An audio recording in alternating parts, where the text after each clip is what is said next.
Bismillahirrahmanirrahim. Assalamualaikum warahmatullahi wabarakatuh.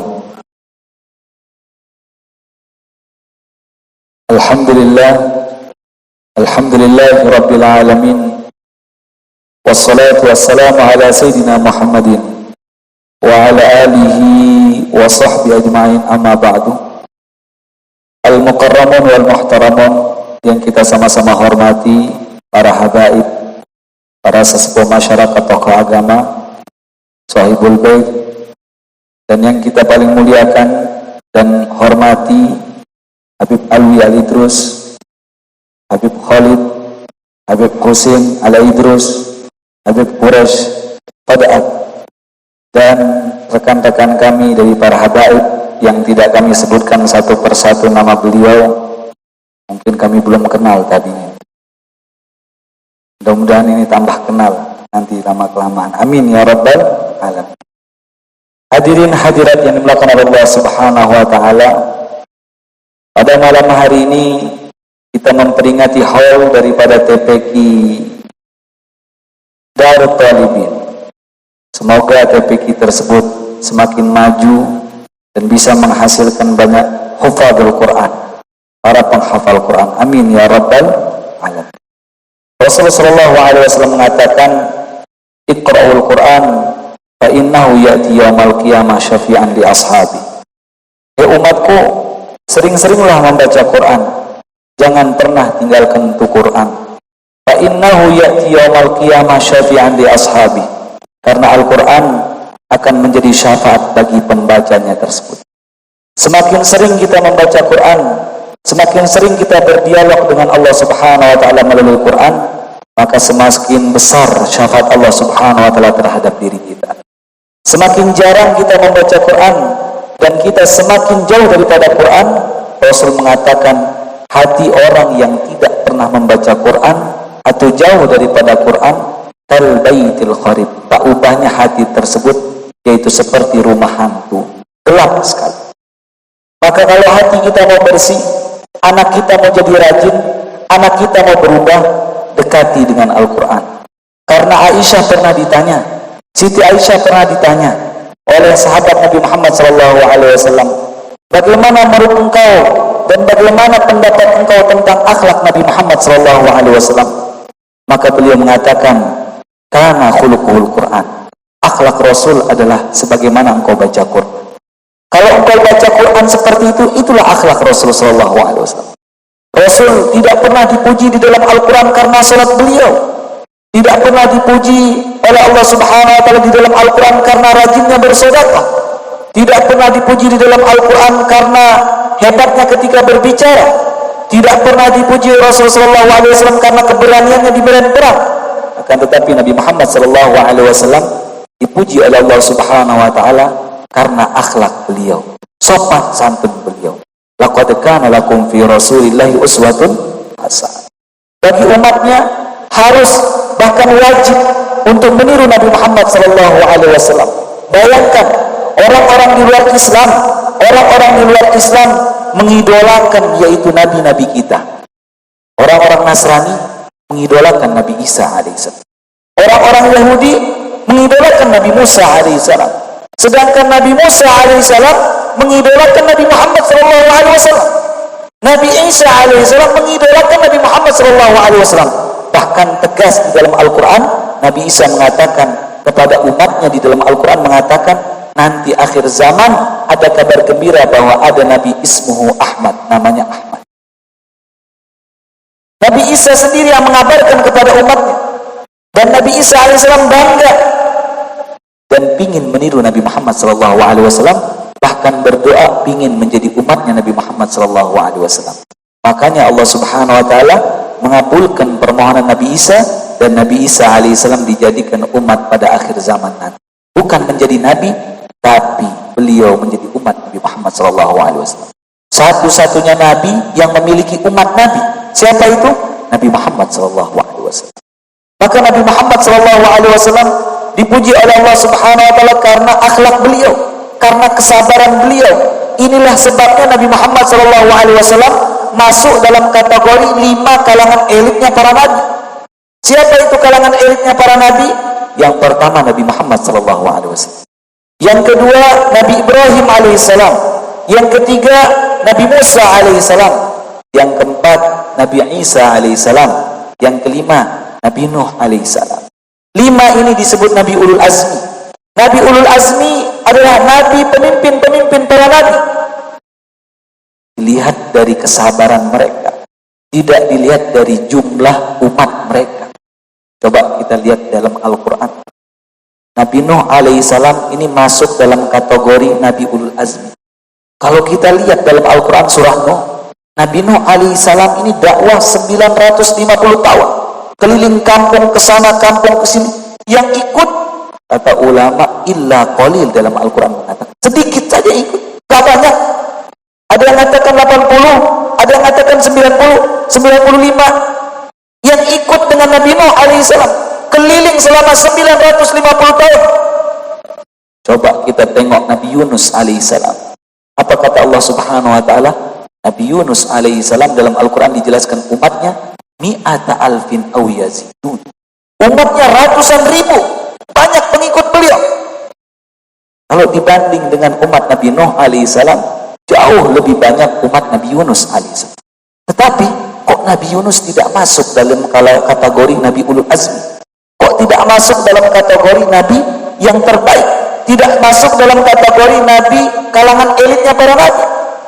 Ternyata kalau kita mau masuk dalam kategori orang yang hebat, Nabi yang dekat dengan Allah, sangat dekat dengan Allah, yaitu dilihat dari kesabaran dan ketabahan. Tidak dilihat dari banyak umatnya, tidak dilihat dari banyak pengikutnya, tidak dilihat dari banyak muridnya. Yang dilihat sama Allah Subhanahu wa taala ketabahan dan keistiqomahannya seseorang. Dia keliling dari kampung ke kampung, majlis taklim, majlis sholawat, yang ikut cuma dikit tapi istiqomah, jauh lebih afdal daripada seseorang yang membuat maulid besar tapi cuma sekali setahun. Tapi ada orang istiqomah kesana kemari, sholawat. Yang dilihat sama Allah yaitu keistiqomahan dan ketabahan. Bukan yang dilihat hadirnya, tapi yang dilihat bagaimana pengurusnya, organisasinya, orang-orang di dalamnya yang mengajak orang dia istiqomah apa. Begitulah seseorang bisa jadi guru, seorang PNS yang diletakkan di gunung sana lebih afdal daripada orang guru yang diletakkan di Mataram. Karena kenapa? Perjuangan dia naik motor, naik gunung, melewatin kali, tapi istiqomah jauh lebih afdal daripada ketimbang yang ada di Mataram. Tidak dilihat muridnya yang banyak, tidak dilihat berapa yang hadir sama Allah, dilihat ketabahan, kesabaran. Ternyata inilah yang menyebabkan orang naik derajat, yaitu ketika seseorang ini sabar dan istiqomah dalam perintah Allah Subhanahu. Makanya tidak heran di dalam kitab Riyadhus Shalihin dalam bab sabar, Imam Nawawi bawakan satu hadis sahih. Beliau mengatakan Rasulullah SAW bersabda, "Man yuridillahu bi khairan yusib minhu," rahul Bukhari. Apabila Allah sayang terhadap seorang hamba dan cinta terhadap seorang hamba, yusib minhu, Allah timpakan dan timpakan dan timpakan suatu musibah dan ujian. Diuji.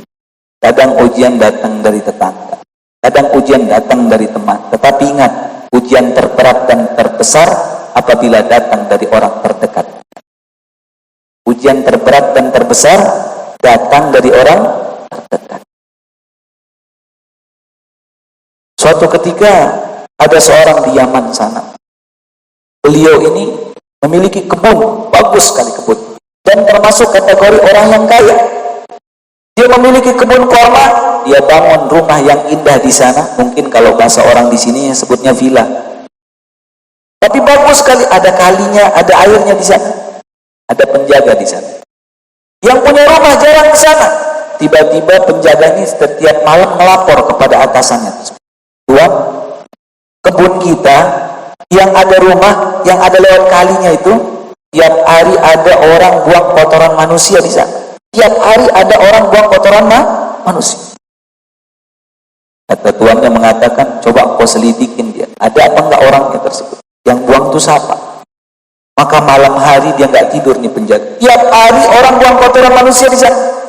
Begitu malam dia enggak tidur, pagi dia tidur, malam diintipin. Siapa yang buang kotoran?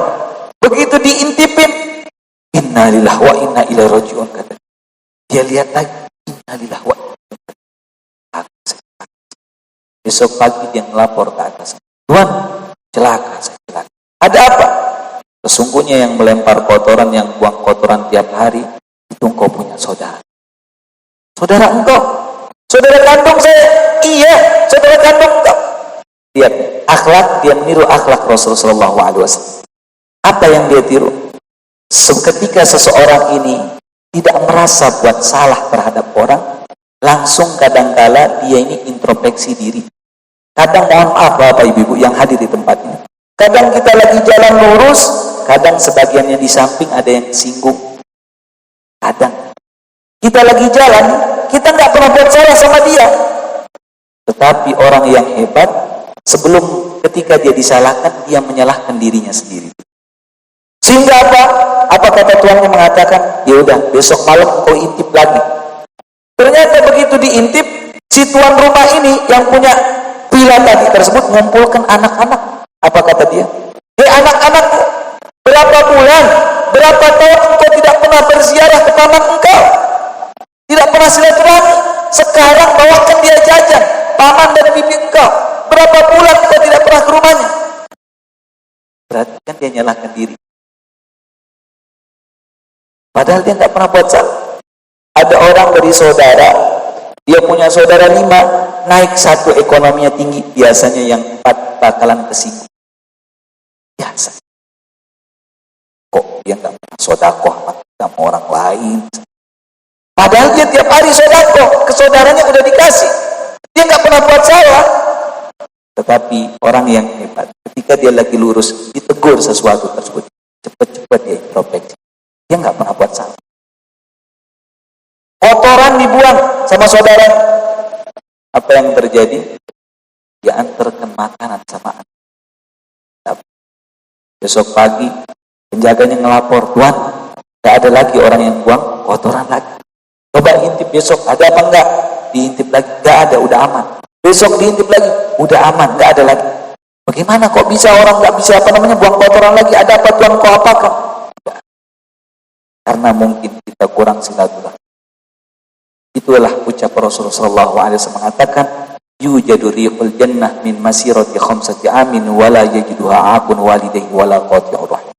Ketika orang besok memasuk surga bersama Rasulullah SAW, dibukakan 8 pintu surga, jarak 500 tahun sebelum dia masuk surga, udah kecium bau surga tersebut. Kecuali 2 kelompok, 2 golongan enggak nyium bau surga. Siapa itu orang?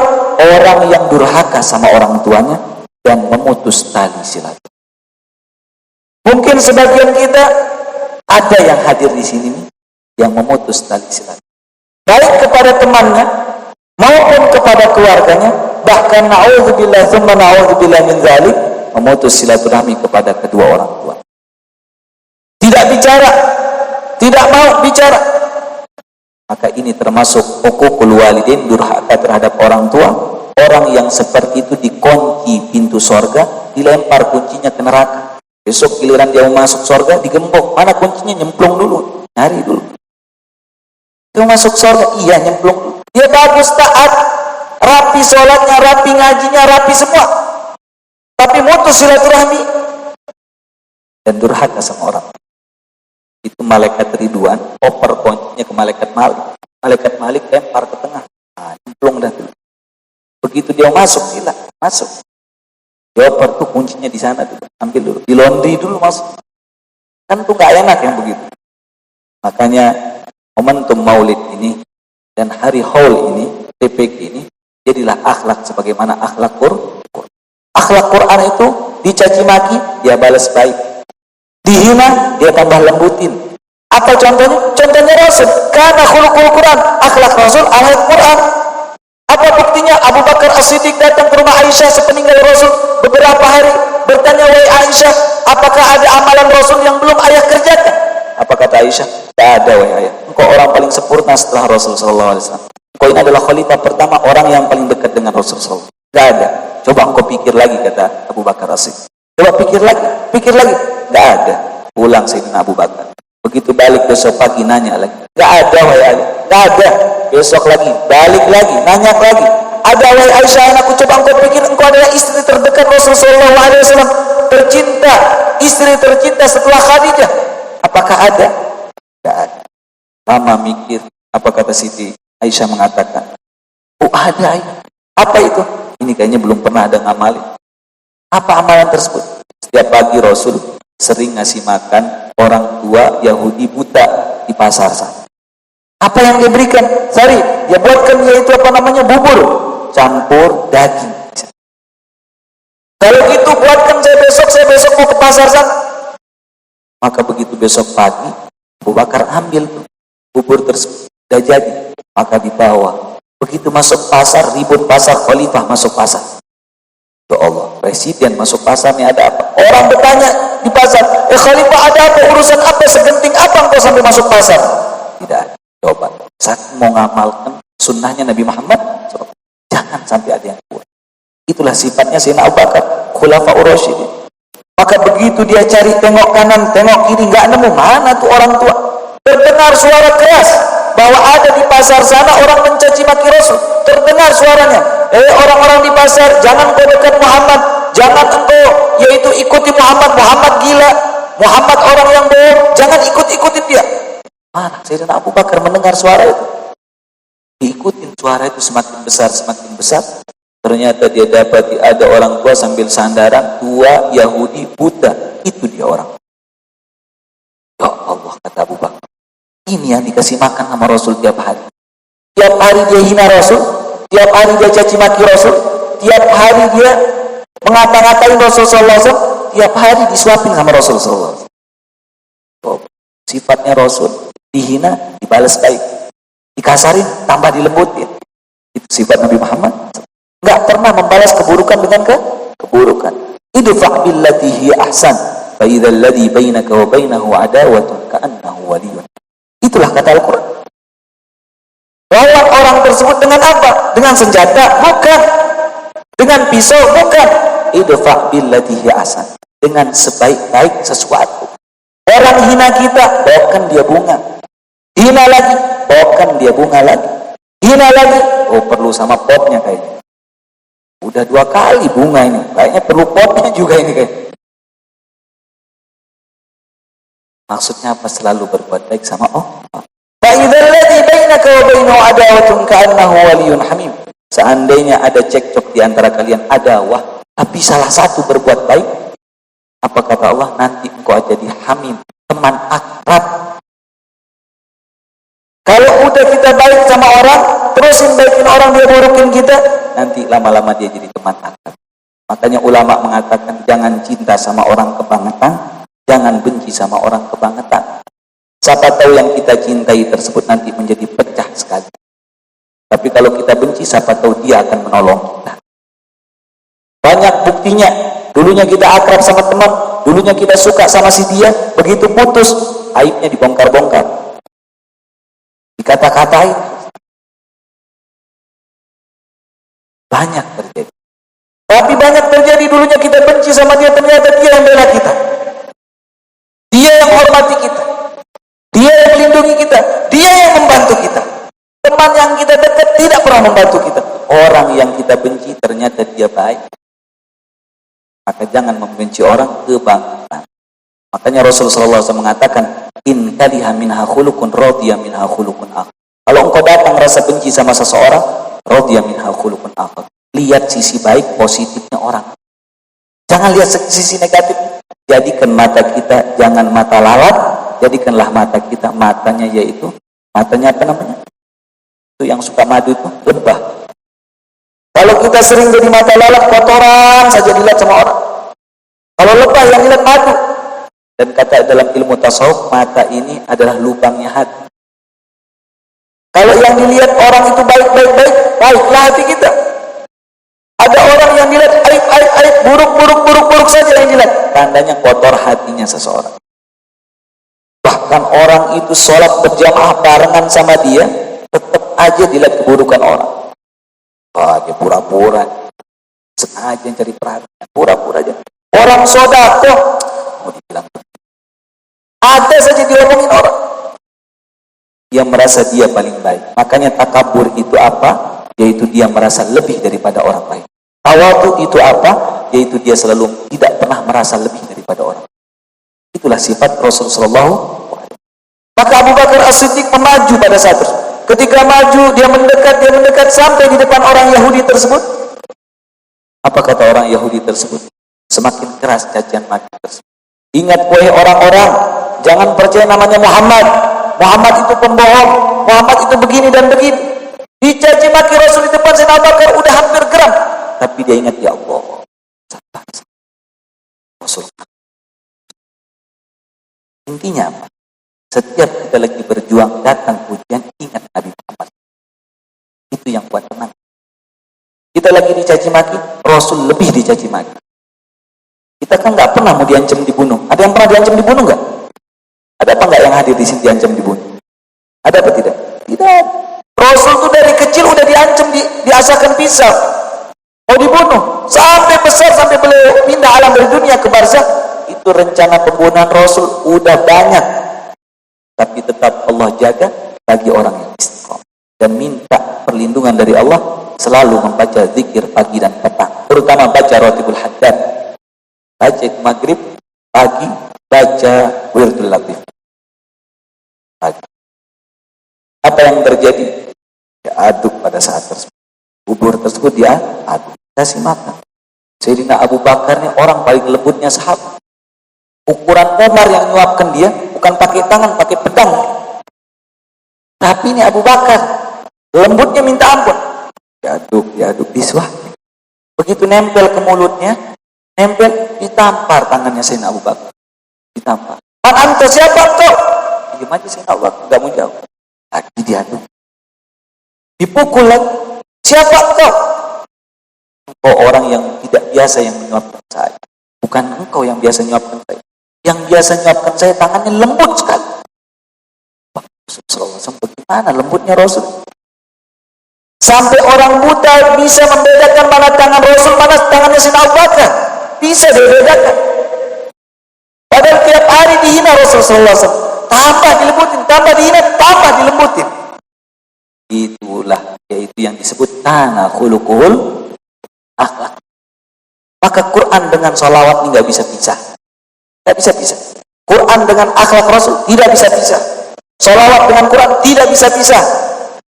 Kalau rajin sholawat, rajin baca Quran, rajin juga sholawatan. Kalau ada orang hafal Quran tapi benci sholawatan, nggak bisa.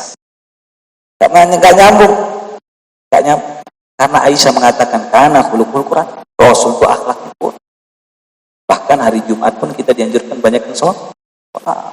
Ada orang senang sholawatan tapi nggak mau ngaji, nggak nyambung juga. Dua-dua ini nggak bisa. Aduk lagi dikasih makan, tambah dilembutin, kurang apa sih? Ukuran kita coba. Seandainya ada di Jatisele yang seperti itu, ngapain itu? Mungkin campur racun dikit, akan. Kita kadang-kadang mohon maaf Bapak Ibu yang hadir di tempat ini. Kita kadang-kala sama anak pun, anak sama kita, anak kita nggak mau makan, kita gini, makan. Apa bahasa sininya? Dipaksa. Suami kita sakit, mohon maaf ibu-ibu, sakit, biarkan dia, tahu rasa. Saya sakit kemarin nggak diurus, biar, kata dia. Balas dendam dia. Ya Allah ibu-ibu, kata Rasul ini. Kata Rasul, surganya ibu-ibu di bawah telapak kaki suami. Tuh. Kata Rasul dalam riwayat Imam Abu Daud, istri yang solehah itu, dia tidak mungkin bisa tidur sebelum mendapatkan ridhonya suami. Dan kata Rasul Sallallahu Alaihi Wasallam, seandainya suaminya salah, dia yang minta maaf. Coba. Bisa kira-kira apa tidak? Jangankan begitu Pak Ustaz, saya yang salah, dia yang harus minta maaf. Ya, Rasul bilang lewat Imam Abu Daud, ada seorang istri yang dikatakan solehah itu. Bagaimana? Dia malam hari suaminya salah, kata Rasul dia pegang tangan suami. Ingat yang dipegang tangannya, jangan yang lain. Pegang tangan. Dia ngomong sama suami, wahai suami, maaf saya nggak bisa tidur sebelum mendapatkan ridho. Padahal suaminya yang salah, dia yang minta maaf. Semakin sering orang meminta maaf, semakin lebar hati. Semakin merendah seseorang, semakin lebar hatinya, nggak cepat kesinggungan. Tapi kalau seseorang senang dimaafkan, senang, yaitu orang minta maaf sama dia, tunggu, biarkan saja dia minta maaf. Dan senang sesuatu itu, mengerjakan sesuatu, orang tunduk sama dia, itu semakin sempit hatinya dan gampang kesinggungan. Cepat kesinggungan orang. Tapi Rasul sama orang di luar Islam pun dicaci maki,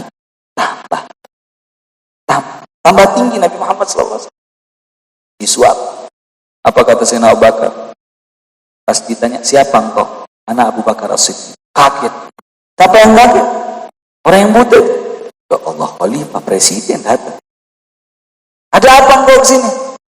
Mana yang biasa nyuapkan saya tuh? Yang biasa nyuapkan engkau udah tiada lagi. Siapa yang biasa nyuapkan saya itu? Yang biasa engkau, yang biasa engkau caci maki. Siapa? Muhammad? Iya. Nangis yang buta. Wahai Abu Bakar, apa yang dipingin oleh Rasul sallallahu alaihi wasallam? Apa dipingin oleh Nabi Muhammad sallallahu alaihi wasallam? Engkau ucapkan la ilaha illallah. Engkau ucapkan syahadat, asyhadu an la ilaha illallah wa asyhadu anna Muhammadar Rasul. Itu yang dibuat senang Nabi Muhammad sallallahu alaihi wasallam. Maka apa yang terjadi? Begitu dia mengucapkan syahadat, apa kata si buta tersebut? Wahai Abu Bakar, saksikanlah. Sekarang aku mengucapkan asyhadu an la ilaha illallah. Masuk Islam. Sejak dari itu sampai wafat, dia berucap, si Yahudi tersebut, ikutlah Muhammad, Muhammad orang baik, Muhammad begitu, sampai dia wafat. Kemarin dia teriak-teriak hina Rasul, sekarang dia muji-muji Rasul sallallahu alaihi wasallam. Dulu kita menjadi orang nakal, begitu kenal Nabi Muhammad, harus sering muji-muji Nabi Muhammad sallallahu alaihi wasallam. Yang dulunya kita sering ngomong kotor, sering melawan orang tua, harus balik pas kenal Rasul, harus berbalas, yaitu sering muji Rasul. Berarti ngomong kok berbalas. Dari cerita ini, yaitu ternyata kadang akhlak itu yang baik dan kadang doa itu diberikan sama Allah setelah kita wafat. Ada anak nakal, teman kita nakal, tetangga kita nakal, udah Pak Ustaz saya ikhtiar sudah, doakan sudah, tawakal juga sudah, nggak berubah-berubah. Iya, nanti begitu kita wafat nanti disampaikan dia berubah. Jangan putus asa. Belum tentu sekarang harus kita melihat hasilnya, belum tentu. Yang jelas kalau kita wafat nanti dikasihkan, dilaporkan amal tersebut sebagaimana dalam kitab Riyadhus Shalihin. Kita didik anak sekarang ini, anak ngaji, kok nggak naik-naik? Nggak bisa ngaji. Nggak apa-apa. Ustaz, masa saya mau tunggu saya wafat sih? Ikhtiar dulu. Siapa tahu dia nanti lebih daripada. Makanya seorang ulama di Palu sana yang bernama Habib Idrus Al-Jufri. Beliau ini dulu punya punya pondok pesantren Al-Khairat, punya pondok. Datanglah seorang ulama namanya Habib Hasan. Bukan yang di depan ini. Kalau saya nggak ketemu sama Habib Idrus, saya ketemu sama Habib Segafnya pas di Palu sebelum beliau wafat kemarin. Singkat cerita, datanglah seorang teman beliau yang bernama Habib Hasan. Dia lihat piring kesana kemari, piring santri. Datang Habib Hasan, tegur Habib terus lihat santri-santrinya habis makan, dia buang piringnya. Keluarkan saja dia, kalau santri-santri begini, pecat sudah. Yang nakal-nakal ini pecat, keluarkan saja. Lihat apa jawabnya Habib Idrus. Dia mengatakan, wahai Hasan, seandainya dari mereka ada yang jadi satu orang, jadi orang saja satu, kita sudah beruntung. Satu saja, sabar sebentar. Satu orang dia berubah saja, sebab kita beruntung, kita selamat. Ada aset. Jadi kalau jadi guru ngaji itu, jangan cepet. Maunya kita itu angkat meja. Udah angkat meja, angkat tangan. Habis angkat tangan, angkat kaki, pindah dia terus. Berhenti dia ngajar. Ya Allah, guru ngajinya ngambekan. Jangan jadi guru ngaji. Kalau ngambekan tuh. Ada ulama ngajar ngaji itu 70 tahun, belum umurnya, 70 tahun dia ngajar ngaji. Seorang tabi'in ditanya, kenapa kok kuat dan sabar ngajar ngaji ini, apa sebabnya? Beliau mengatakan apa? Saya mau meninggal dapat label dari hadis Rasul. Apa labelnya? Khairukum man ta'allama al-Qur'ana wa 'allamah. Sebaik-baik orang yang mengajar dan belajar Quran. dan label itu dari Rasul. Saya mau jadi orang-orang yang terbaik sampai saya nggak mau sampai jadi copot label. Ada kadang orang mohon maaf jadi guru ngaji tergiur sama sesuatu yang lebih besar, sehingga dia keluar jadi orang terbaik itu, dia mikir ini yang terbaik, padahal Rasul sudah mengatakan ini yang terbaik, tapi dia keluar ini lebih bagus, ini dunianya katanya. Kalau ini ya Allah, tidak beli motor kita ini. Mak wali santri, mohon maaf kalau ada wali santri, mohon maaf ini kejadian. Saya cuma sekedar mewakilkan saja karena saya pernah ngajar ngaji. Giliran dia ditagih bayar SPP 10.000 saja, mohon maaf, dia omelin anak, berhenti ngaji, kata Ustadz mau kepeng diri, kata uang aja, kata. Giliran mohon maaf ini, giliran anaknya, Bapak, saya mau pergi sama si dia, mau ke Pantai Nipah, kata dia. Sama siapa? Tuh, sama kakak itu. Kasih sangu 50.000. Kasih sangu 50.000. Pakai beli bakso. Coba, anaknya mau pergi maksiat dikasih sangu 50.000. Giliran anaknya mau pergi ngaji ditagih, dan ditagihnya untuk bayar lampu 10.000. Jauh sekali. Ini untuk ke surga, ini untuk maksiat. Dia bayar lagi malaikat Malik untuk bukakan nerakanya dia. Ya Allah, ditegur dikit, mohon maaf, ngambekkan warisan. Udah berhenti ngaji, dia uang aja. Loh, bukan uang saja, dia suruh guru ngaji ikhlas saja. Udah bisa padahal begini nih. Betul apa tidak nih, Ustaz? Inilah saya sampaikan keluhan Ustaz. Saya mewakilkan saya, karena saya pernah jadi guru ngaji. Betul ya? Itulah keluhan-keluhan, maka kita jadi wali santri harus mengerti. Tanpa disuruh, sebelum dia datang itu surat itu. SPP lah bahasanya itu. Bisa infak. Nah, infak bahasanya. 20. Oh, cuma 20. 100 bayar. Itu surga. Itu jarang. Cepat anak kita bisa ngaji. Ini 10 dia 20 ditawar lagi ustaznya. Ya Allah. Gimana masuk surga? Mintanya Firdaus lagi sama Rasul. Ya Allah, 5.000 Firdaus diejekin sama malaikat. Kata dia, gimana mau Firdaus? Para sahabat itu semua hartanya buat Nabi Muhammad.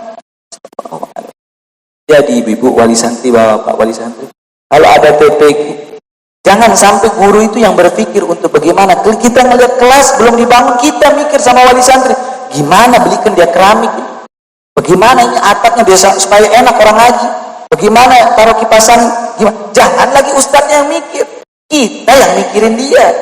Ini ustadz lain mikirin anak kita, lain mikirin kita, lain mikirin istrinya, lain mikirin anak. Bubar TPQ itu. Habis sudah bubar, gak enaknya apa? Diomongin sama masyarakat. Kemarin tutup TPQ ini. Tutupnya TPQ itu gara-gara kita kurang perhatian. Jangan salahkan ustadznya. Lihat, saya kasih contoh sedikit. Rasul itu lahir di mana? Di mana? Kok Madinah sih? Rasul itu lahir di mana? Hijrah kemana? Lihat, Rasul dakwah di Mekah. Begitu jadi Nabi umur 40, tinggal di Mekah 13 tahun. Di Mekah saja. Setelah jadi Nabi sekitar umur 53.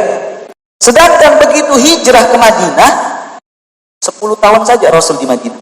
Tetapi dakwah Rasul SAW di Madinah ini cepat berkembang sampai 2/3 dunia dikuasai. Tapi selama di Mekah saja belum bisa dikuasai nama Rasul. Tapi hijrah, kok bisa? Ini jadi pelajaran buat kita. Jadi pelajaran. Rasul itu makhluk paling sempurna dan menjadi contoh buat kita. Apakah Rasul salah? Bukan. Rasul tidak pernah salah. Sumber tidak pernah salah. Yang salah orang salah. Begitu Rasul hijrah menuju Mekah, menuju Madinah, di sana beliau dapat dukungan.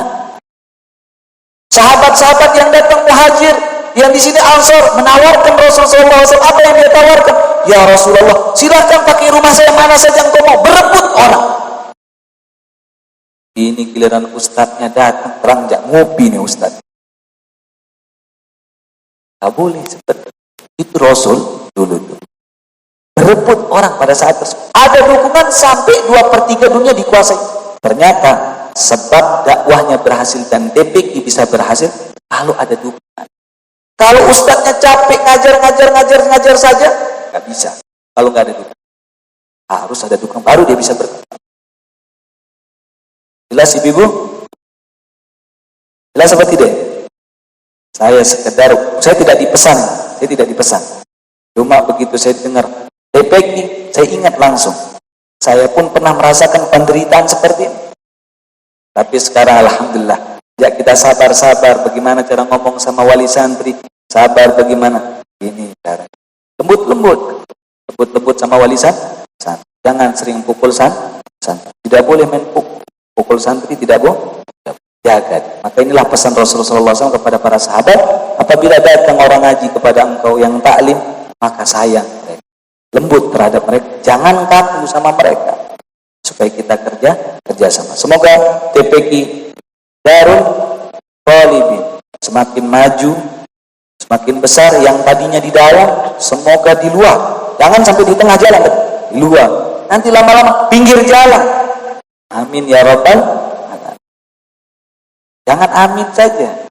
Kita nanti, oh Pak Ustadz, ada tanah yang di sana, tanah saya di sana, sila buat. Ya. Begitu udah jadi, Ustadz, tak usah dah jadi soalnya nih. Mau diambil lagi, karena kejadian ada orang udah infak, udah dia wakaf, udah begitu lihat dia bangunan tinggi, mau diambil lagi. Ya Allah, udah mau dimasukkan ke surga sama malaikat dan durung. Ya Allah. Gak jadi, dia gak mau dia. Oh, malaikat lempar dia langsung. Dilempar dalam-dalam lagi. Barengnya siapa? Barengnya sama Fir'aun. Jelas apa tidak ini? Sebelum saya tutup, ucap Rasul, wailun, celaka wahai Aisyah. Siapa yang celaka? Liman lam yarani yaumal qiyamah. Bagi orang umatku yang tidak berjumpa di hari kiamat bersama. Semoga kita berjumpa di akhirat bersama Rasulullah SAW. Tetapi ada satu kelompoknya Siti Fatimah, Sayyidah Fatimah. Ketika menyeberangi Sirat secepat kilat, apa kata Allah? Ghaddu absarakum, Fatimah binti Rasulullah SAW, fatamuru ala sirat. Hei orang-orang di Sirat, hei orang-orang yang berkumpul, tundukkan pandangan kalian. Sesungguhnya Fatimah, anaknya Nabi Muhammad SAW, mau melewati Sirat secepat kilat dengan kelompok mereka. Semoga anak-anak kita yang perempuan masuk kelompok itu. Amin ya Rabb. Salah satu yang tidak masuk, masuk. Perempuan-perempuan yang sering main TikTok, tidak masuk. Itu salah satu perempuan-perempuan yang main TikTok, yang joget-joget melihatkan aurat. Kalau untuk aplikasi TikTok tersebut untuk ceramah nggak apa-apa, tapi kalau untuk joget, bahkan laki-laki joget sekarang, yo, nggak masuk, nggak ketemu sama Rasul. Ya Rasul, saya umat engkau. Enggak, bukan. Kenapa? Karena dia berpakaian dan berperilaku bukan cara Nabi Muhammad. Orang Nasrani itu ngefans sama Nabi Isa, tapi nggak ngikut masuk surga sama Nabi Isa. Karena kenapa? Dia tidak mengikuti ajaran Nabi Isa yang betul. Padahal dia suka dengan Nabi Isa tapi tidak meniru akhlaknya Nabi Isa. Orang Yahudi senang sekali dengan Nabi Musa alaihissalam, senang sekali. Tapi tidak mungkin dia masuk surga bersama Nabi Musa, karena dia tidak meniru akhlaknya Nabi Musa. Begitu juga umatnya Rasulullah SAW, ngakunya dan suka sama Rasulullah SAW, tapi akhlaknya bukan akhlak Rasulullah SAW. Cara rambutnya bukan cara rambutnya Rasul. Cara pakaiannya bukan caranya Rasulullah SAW. Cara berkata-katanya bukan cara berkatanya Rasulullah SAW. Sering caci maki, sering ngomong kotor. Sekarang di majelis lain, di luar lain. Jangan sampai seperti ngomong kotor. Jelas apa tidak, Bapak Ibu? Semoga kita diistiqomahkan sama Allah Subhanahu wa taala. Saran saya yang terakhir, jangan tinggalkan sholat tahajud walaupun 2 rakaat. Jangan tinggalkan sholat tahajud, terutama kepada guru-guru Quran dan ketuanya, jangan tinggal tahajud. Karena ini pesan daripada Kiai Dahlan Salim Azhar Kasih. Jangan tinggalkan sholat tahajud ini penting, walaupun 2 2 rakaat. Semoga kita diistiqomahkan sama Allah Subhanahu wa taala. Amin ya rabbal alamin. Walafu minkum. Assalamualaikum warahmatullahi wabarakatuh.